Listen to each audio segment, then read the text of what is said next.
네, 오늘 주일 말씀은 그리스도 예수 안에서 함께 지어져 가느니라 라는 제목으로 말씀의 은혜를 함께 나누고자 합니다.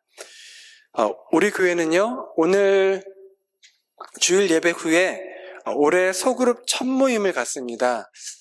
올해 함께 나눌 소그룹 모임 교재는 이 화면에 앞에 보시는 것처럼 티타임, 영적 성장을 위한 대화로서 오늘 첫 시간에는요, 이 성도의 교제라는 제목으로 오늘 본문 말씀을 중심으로 다루게 됩니다. 성도의 교제의 내용은 먼저 성도는 누구인가라는 이 성도의 정체성을 짧게 설명해 줍니다. 그리고 나서 성도들 간에 서로 가져야 할 수평적 교제와 또 그런 성도들로 이어진 이 교회가 또한 가져야 할 하나님과의 이 수직적 관계에 대해서 다룹니다. 특별히 오늘 설교 말씀에서는 이 성도의 정체성에 대해서 좀 더 깊이 나누고자 합니다. 그렇다면 여러분, 이 성도란 누구를 말하는 것일까요?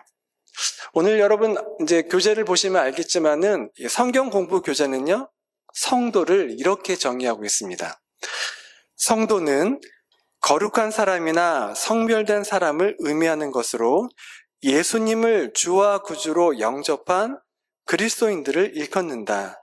그들이 거룩하다고 일컬음을 받는 것은 죄를 짓지 않기 때문이 아니라 거룩하게 예수님을 믿음으로 말미암아 의롭다 하심을 얻고 예수 그리스도의 보혈로 죄 씻음을 받았기 때문이다. 여러분은 이 말씀을 보면서 아멘이라고 공감하시나요? 네, 우리 아멘이라고 이렇게 해주시는데, 저는 이 예수님을 주와 구주로 영접한 그리스도인 이 정의에 곧바로 아멘했습니다. 저 역시 성령의 체험 가운데 주님을 직접 배웠었고, 제가 죄인임을 십자가 앞에 진실되게 고백했을 때 불같은 뜨거운 성령 세례로 죄사함을 받았으며 또 주님을 구주로 깨닫고 믿고 영접했었기 때문입니다. 그리고 지금도 영접하고 있기 때문입니다. 이것은 제가 거룩해서도 아니고요, 이제 다시는 죄를 짓지 아니어서도 아닙니다. 그것은 주님께서 벌레만도 못한 나를, 죄인된 나를 하나님의 구원받은 자녀로 칭하여 주시고 자격 없는 저를 믿음의 자녀로 인정해 주셨기 때문에 가능했습니다. 그래서 여기까지는 이 말씀을 보면서 저도 아멘 하면서, 그래, 역시 나는 성도가 맞구나라고 이제 생각했고, 아마 저뿐만 아니라 여기에 계신 여러분들도 생각하셨을 것입니다. 그런데 문제는 오늘 본문에 나오는 말씀 내용에 엄청난 부담이 생기는 것입니다. 바로 에베소서 2장 14절 18절 말씀인데요, 제가 한번 쭉 읽어보겠습니다.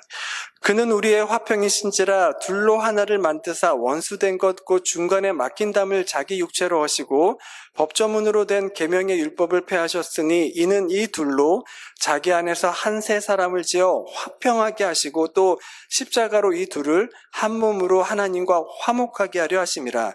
원수된 것을 십자가로 소멸하시고 또 오셔서 먼 데 있는 너희에게 평안을 전하시고 또 가까운 데 있는 자들에게 평안을 전하셨으니 이는 그로 말미암아 우리 둘이 한 성령 안에서 아버지께 나아감을 얻게 하려 하심이라. 여러분, 이 짧은 말씀에 화평, 화목, 평안 몇 번이나 나오나요? 몇 번 나오죠? 제가 여러분 쉴 수 있도록 하이라이트 노란색으로 했는데 5번이나 나옵니다. 무려 5번이나 나옵니다.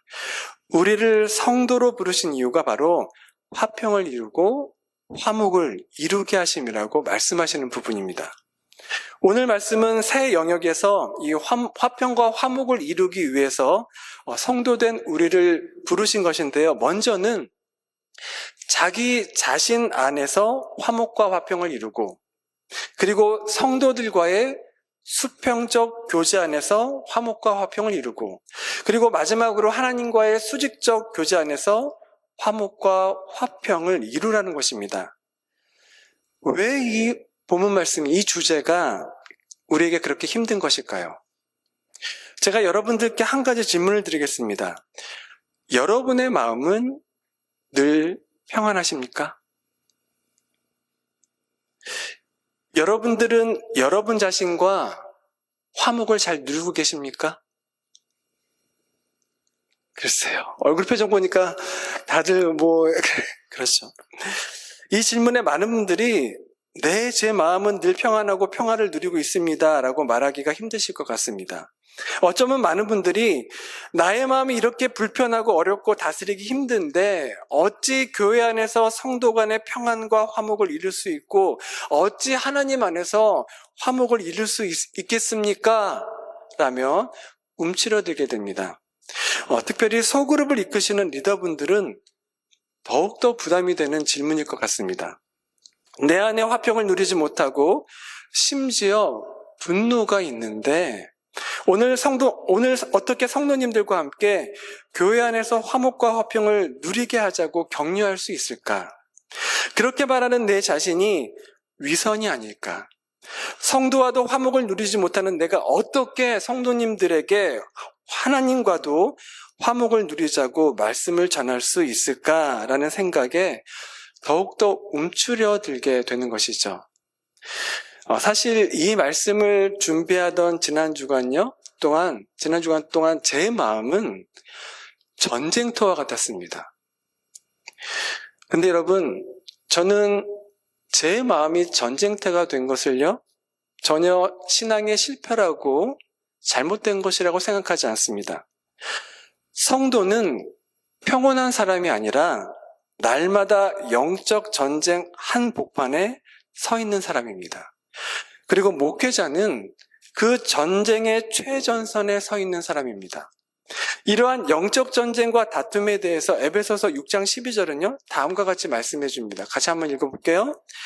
우리의 씨름은 혈과 육을 상대하는 것이 아니요 통치자들과 권세들과 이 어둠의 세상 주관자들과 하늘에 있는 악한 영들을 상대함이라. 또한 사도 바울은 고린도후서 7장 5절에서 자신도 내면에 두려움을 느낀다고 이렇게 고백하죠. 같이 한번 읽어보겠습니다. 우리가 마게도냐에 이르렀을 때에도 우리 육체가 편하지 못하였고 사방으로 환난을 당하여 밖으로는 다툼이요 안으로는 두려움이었노라. 여러분, 그래도 참 위안이 되는 것은요, 예수님께서도 사역을 본격적으로 시작하시기 전에 사탄에게 시험을 받으셨다는 것입니다. 마귀가 40일 금식하신 예수님의 육신의 연약함을 이용해서 예수님의 마음을 흔들려고 온갖 계략으로 3번이나 예수님을 시험합니다. 하지만 하나님의 아들도 시험을 받을 수 있다는 것을 알고 계셨던 주님은 이 마귀의 유혹의 시험에 화를 내거나 요동하지 않으시고 말씀으로 능히 이겨내십니다. 그 말은 주님을 구주로 믿는 성도도 늘 시험을 받을 수 있고 요동치고 때로는 우리 안에 여전히 남아있는 죄성으로 인해 넘어지는 존재라는 것입니다.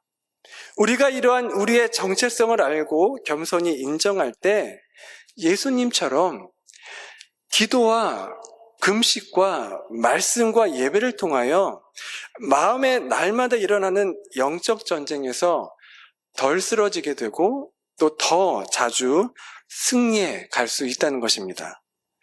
목회자인 저도 그렇고요, 우리 성도님들도 마찬가지로 여러 위기와 트라우마를 겪으면서 마음의 상처와 깨어짐을 경험하게 됩니다.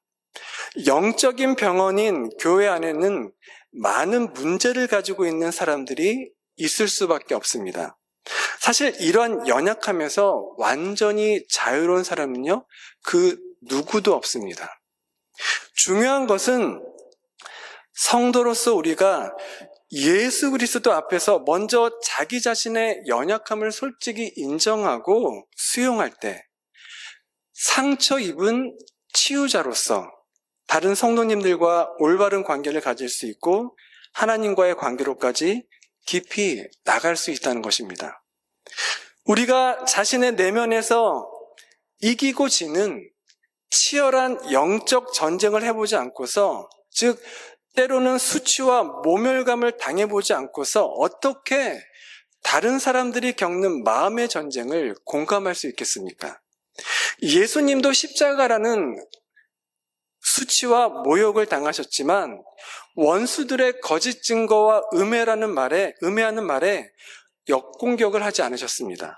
예수님은 자신이 당하는 모욕과 수치의 의미가 있다는 것을 잘 아셨기 때문에 그 수치와 모욕을 끝까지 감당해야 하나님의 역사가 일어난다는 것을 너무나도 잘 알고 계셨기에 끝까지 견디며, 그리고 마침내 다 이루었다고 선포하셨고 결국 마귀의 권세를 무너뜨리셨습니다. 그래서 우리가 주님의 일을 하면서 또는 삶을 살아가면서 때로 수치와 모욕을 당할 때가 있지만 그 모든 것들을 통해서 합력해서 선을 이루실 하나님께, 그 하나님께만 시선을 고정하면요, 주님께서 말씀해 주십니다. 내가 너와 함께 하는데 무엇을 두려워하느냐? 내가 너와 함께 가고자 하는데 무엇을 주저하느냐? 그렇게 마음을 넓히시고 인내할 수 있게 하십니다. 이사야서 26장 3절을 말씀합니다. 한번 같이 읽어볼게요. 주께서 심재가 견고한 자를 평강하도록 지키시리니 이는 그가 주를 신뢰함이니이다. 고통 가운데서도 오히려 이러한 믿음의 태도를 통해 우리의 마음과 믿음의 심지가 더 견고하여져서 더 큰 비전과 평안을 보게 하십니다. 그렇기에 우리는요, 쉼없이 찾아오는 마음의 전쟁으로 인해 자신을 자학하거나 또는 이상하게 여기지 말아야 합니다. 하나님의 길, 십자가의 길을 따르는 성도들은요, 영적 전쟁을 할 수밖에 없고 그 마음은 수시때때로 영적 전쟁터로 바뀔 수밖에 없습니다. 하지만 오히려 성령의 도우심을 믿고 그 전투 현장을 적극적으로 직면할 때 내 안에 영적 근육과 마음의 근육이 더 강하여집니다. 그럴 때 또한 다른 성도들을 더 잘 공감할 수 있고 참과 거짓을 분별하는 영적 능력을 더욱 길러낼 수 있는 것입니다. 이처럼 하나님께서 우리를 부르신 것은 우리가 완벽해서가 아니라는 것입니다. 여러 약점과 한계와 성격적 장애의 요소들을 갖고 있음에도 불구하고 주님께서는 너무나도 그것을 잘 아심에도 불구하고 주님의 그 온전하시고 완전하신 뜻 가운데 뜻을 이루기 위해서 연약한 우리를 부르셨다는 사실을 우리는 잊지 말아야 합니다. 고린도전서 1장 26절 29절은요 이렇게 말씀합니다. 하나님께서 우리를 부르신 이유, 제가 읽어보겠습니다. 형제들아 너희를 부르심을 보라. 하나님께서 세상에 미련한 것들을 택하사 지혜 있는 자들을 부끄럽게 하려 하시고 세상에 약한 것들을 택하사 강한 것들을 부끄럽게 하려 하시며 하나님께서 세상에 천한 것들과 멸시받는 것들과 없는 것들을 택하사 있는 것들을 폐하려 하시나니 이는 아무 육체도 하나님 앞에서 자랑하지 못하게 하려 하심이라. 하나님은 우리와 같은 연약한 자를 강하게 하셔서 영광을 받으시는 크신 분이십니다.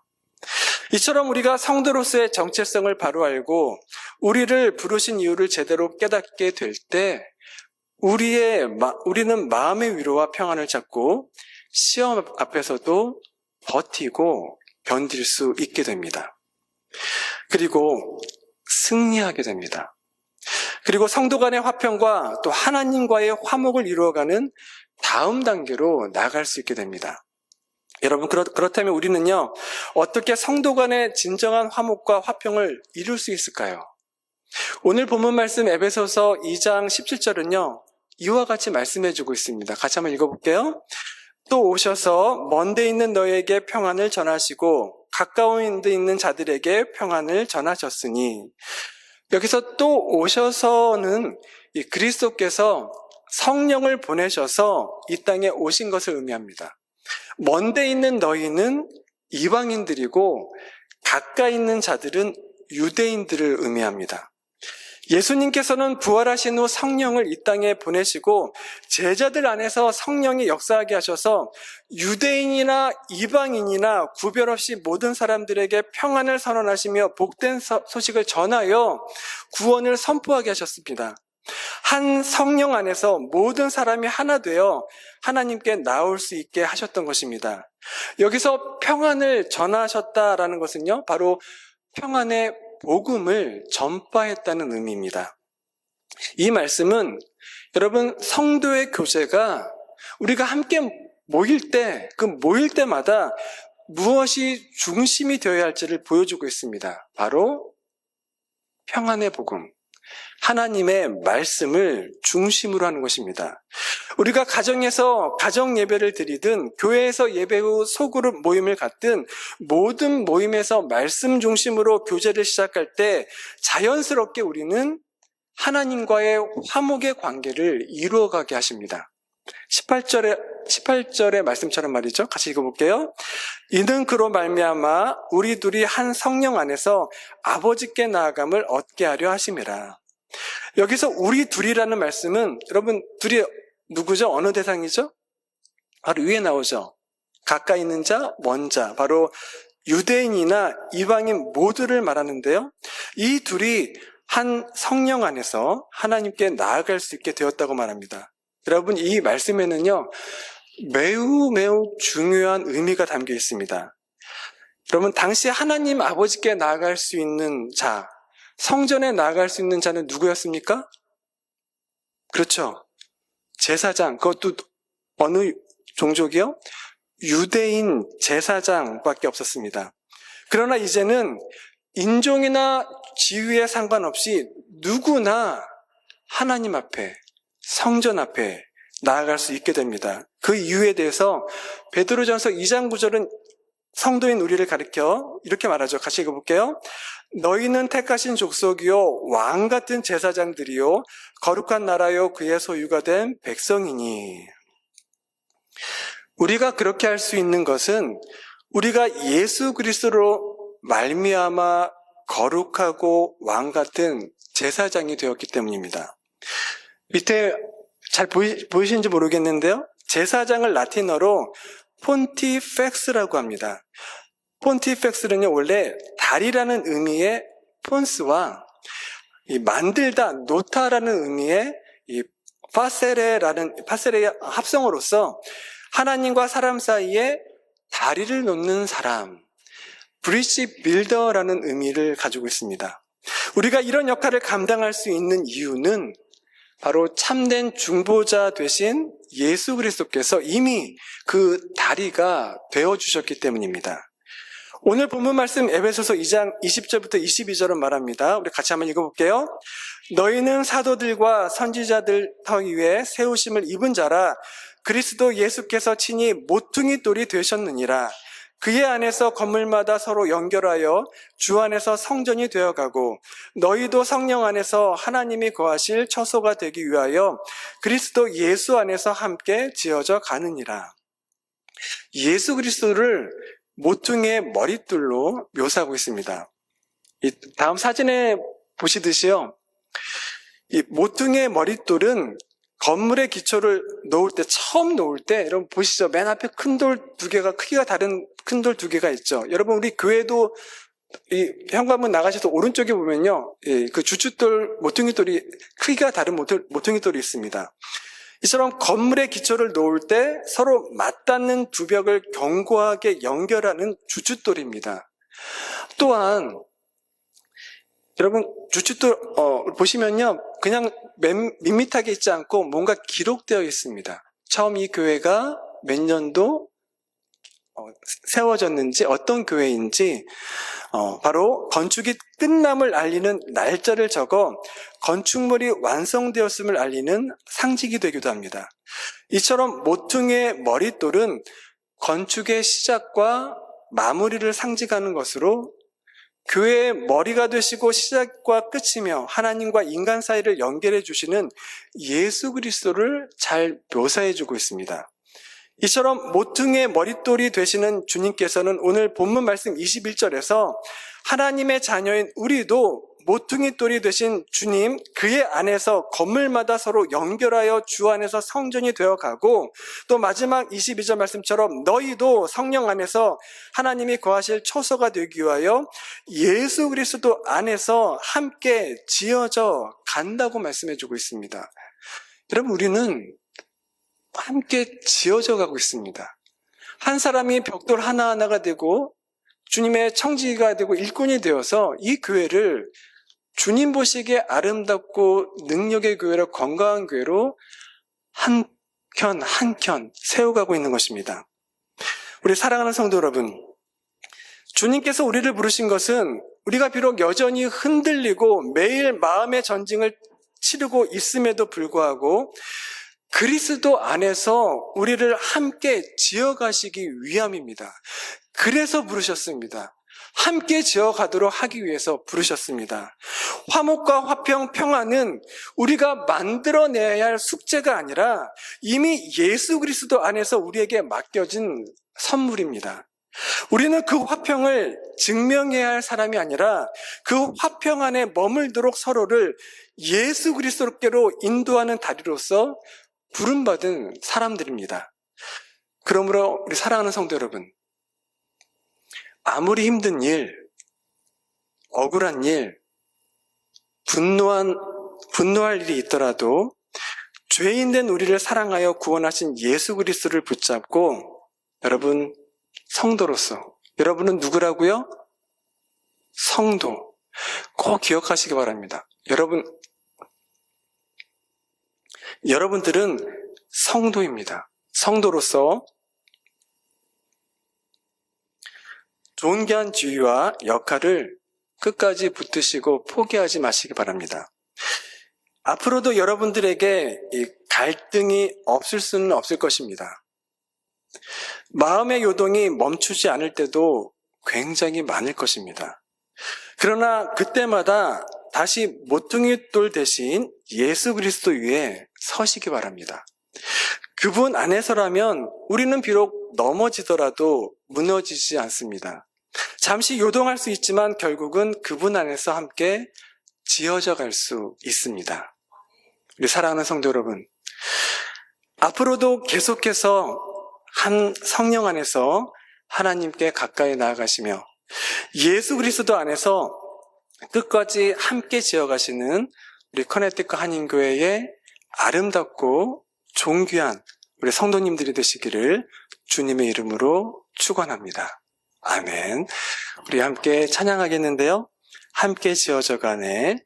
우리 주님 안에서 성도로서의 거룩한 정체성을 회복하고 하나님 안에서 서로 화목과 사랑으로 이어져 우리 주님이 거하신 성전이 되시기를, 또 성령 안에 함께 지어져가는 교회 공동체 되기를 원하는 마음으로, 소망하는 마음으로 함께 찬양하고 또 우리 함께 잠시 기도로 나가겠습니다.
예수님의 마음을 닮아가며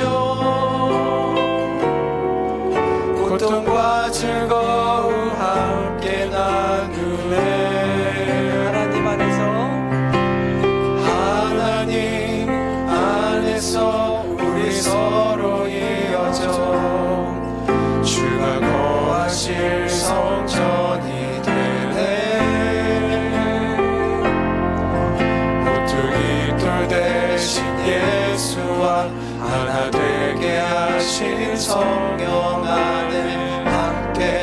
지어져 가네. 하나님 안에서 우리 서로 이어져 주가 거하실 성전이 되네.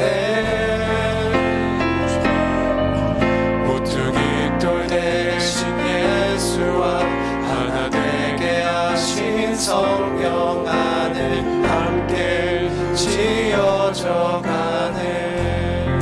오늘 말씀을 믿으며 이 시간 함께 기도하는 가운데 주님, 하나님과 나와의 관계가 올바로 회복되게 하여 주옵소서. 나와의 관계, 그리고 나와 이웃과의 관계가 사랑으로 맺어질 수 있도록 회개와 용서, 너그러운 마음을 날마다 우리에게 허락하여 주옵소서. 하나님의 사랑과 연합과 화목함 가운데 하나로 연결되어 가고 주의 능력의 성령으로 이어져 가고 그리스도 몸으로 세워져가는 공동체가 되게 하여 주옵소서. 우리 시간 간절히 주여 부르시며 함께 우리 기도로 나가겠습니다. 주여,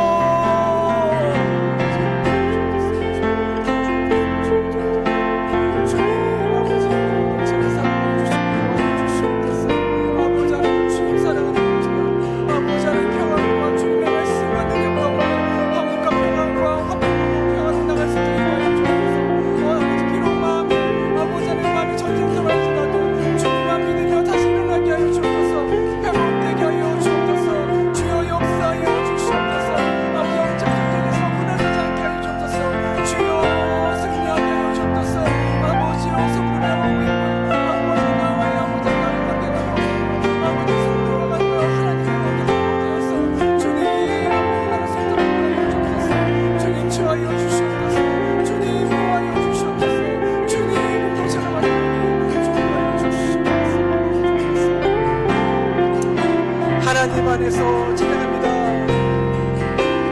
하나님 안에서 우리 서로 이어져 주가 거하실 성전이 되네.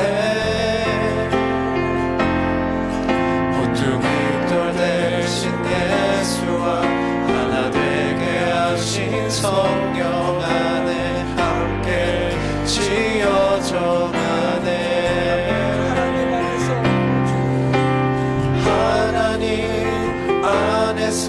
우리 서로 이어져 주가 거하실 성전이 되네. 모퉁이 돌 대신 예수와 하나 되게 하신 성령 안에 함께 지어져 가네.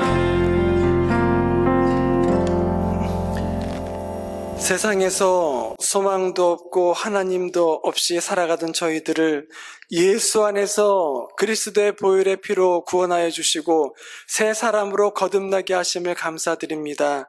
우리를 이방인이나 나그네가 아닌 하나님의 권속이라 인정해 주신 주님, 막힌 담을 허시고 원수된 것을 십자가로 소멸하시고 우리 가운데 평안을 허락하신 주님처럼 우리가 거하는 공동체 가운데 화목과 평안을 심는 자들이 되기를 원합니다.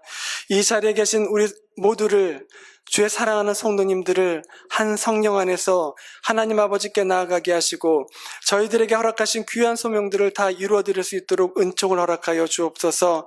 긍휼이 풍성하신 하나님의 사랑 가운데 하나님과의 나와의 관계가 올바르게 세워지고 나와 이웃과의 관계가 사랑으로 맺어질 수 있도록 회개와 용서, 포용의 마음을 날마다 우리에게 허락하여 주옵소서. 특별히 예수 그리스도 안에서 선한 일을 하기 위해서 우리를 지으셨음을 잊지 않게 하시고 저희 코네티커 한인교회 성도님들을 통하여 저희들에게 예비하신 선한 일들을 다 이루게 하실 수 있도록 날마다 영육간의 강건함을 허락하여 주옵소서.